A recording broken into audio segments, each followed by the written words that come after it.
What is up, everybody? This is Kyle from the TF Review, and today we're going to be taking a look at Dinobot SLUG, also known as Dinobot SLAG, but we're not allowed to call him that anymore because it's not politically correct. So, SLUG, thank you for watching, and I hope you guys enjoy this review. So here we have the packaging for Dinobot SLUG. Obviously, it's pretty much identical to all the other packagings, all the other Dinobots, all the other Age of Extinction Deluxes. Again, picture in the back, kind of a half-assed bio right there, and of course, what else you can buy. He does have a really cool piece of artwork up there. Apart from that, that's pretty much it. Let's open this guy up and let's take a look at Mr. SLUG. So here we have SLUG in his Triceratops mode, and I don't know where to begin. I guess, I don't know, I'm not completely satisfied. He's got sort of the same serrated looking, super sharp edges that the rest of the Dinobots have. I think it's more in the actual design itself that kind of really doesn't hit me in a good way. For example, nothing in the back really pegs into anything. It all just kind of sits, and I really don't like that. And it's kind of the same in the front. These arms are just kind of whatever. So for me, the Triceratops mode comes out as being a little more frustrating than it does really, you know, something you could play with or pose. In terms of articulation, you know, the leg, you can get a fair amount of articulation, but none of it is really good for posing. You know, you can just move, you can move stuff. And the mouth does open and close. There's no actual head articulation. So yeah, I do have a lot of complaints about this Triceratops mode. And I feel like sometimes I'm spending more time trying to get it just so it can, you know, be solid than I am actually posing it or playing with it. Now, he does come with 2 swords. They're very rubbery, as you can see. And they do peg into the side. They're actually formed to fit specifically in certain ways. You want this little edge to be on top. And then you just want to peg it in. It's not pegging in the hole. Basically, the way it works is the hands are in there. There we go. So you're basically pegging it into his hands. Now let's do this side. Again, you want to make sure the smaller edge is on top. There we go. And now he can sort of run through a line of enemies and just take them all out. That's kind of cool. I do like that. For weapon storage and just overall playability, randomness, gratuitous Dinobot violence that we all know and love. So that is actually a small feature that I do like. Apart from that, there's really not much to say. It's just, I feel like, I don't know, maybe I'm doing something wrong, but I'm just not digging this mode really at all. So, let me zoom out.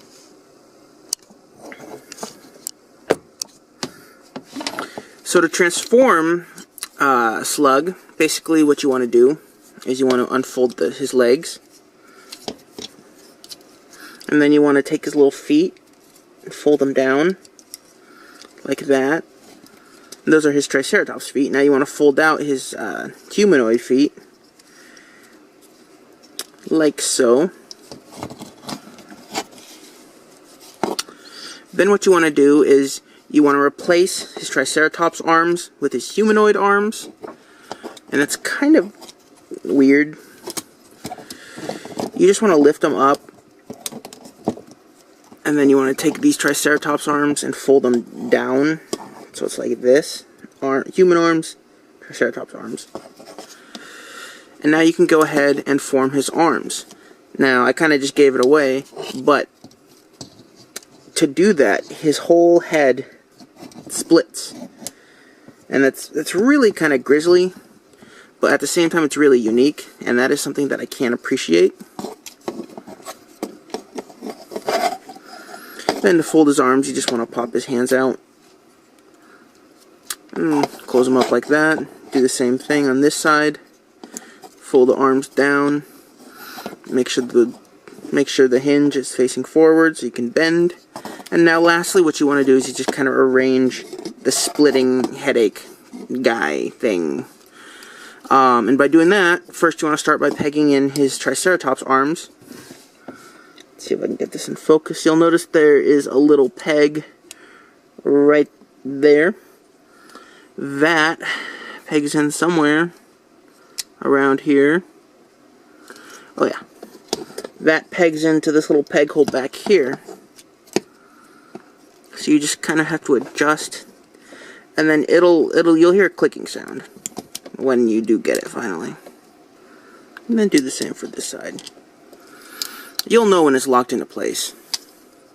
Then his tail folds up. It kind of folded up on itself during the transformation. It's just kind of loose. Lastly, you want to take these from his head, fold them down, and just kind of arrange everything. And there we have SLUG in his robot mode. Now, at the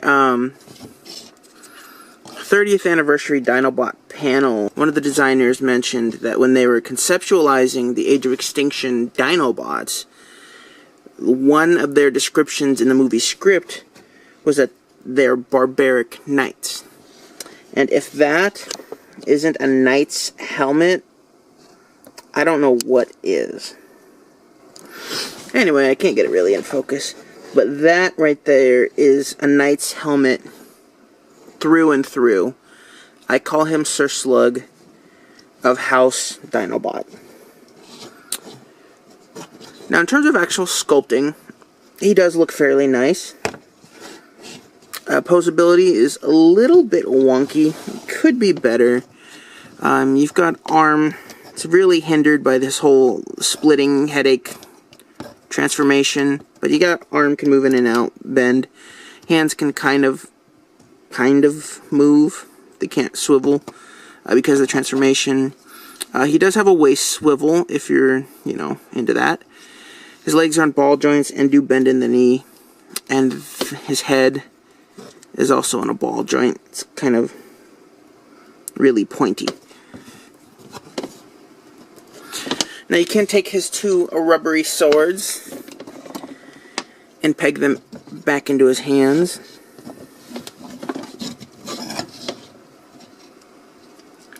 To complete the knight look that he's going for. Again, posability is a little wonky. It's not the greatest, so you're really going to have to be creative. Since the wrists don't swivel, it sort of makes posing with two swords a little bit more difficult. Looks like he's, being an air traffic controller more so than he is a barbaric knight. I feel like he's got more problems than he does pluses. The knight's helmet surprisingly does bug me. The fact that it looks so human. It looks quite literally like just a knight with super sweet armor and less like a crazy Dinobot. So that does bug me a little bit. That and my high school mascot was a knight, so I just can't unsee it. If you were on edge about SLUG, I'd recommend, I'd pass him up. If you're a completist, obviously get him, because in robot mode and in Triceratops mode, he does look quite nice. He's just got little problems spread throughout. But yeah, that pretty much does it for this review of SLUG. Thanks for watching. For a quick size comparison, because I totally forgot. Here he is next to a badly mistransformed Scorn. And just for the hell of it, Age of Extinction, Evasion Mode Optimus Prime. So he's a good size deluxe. So, that does it for this review of Dinobot SLUG. I hope you enjoyed my review. Thanks for watching. Be sure to subscribe, follow me on Twitter, and I will see you later for some more Dinobot Age of Extinction goodness. Goodbye.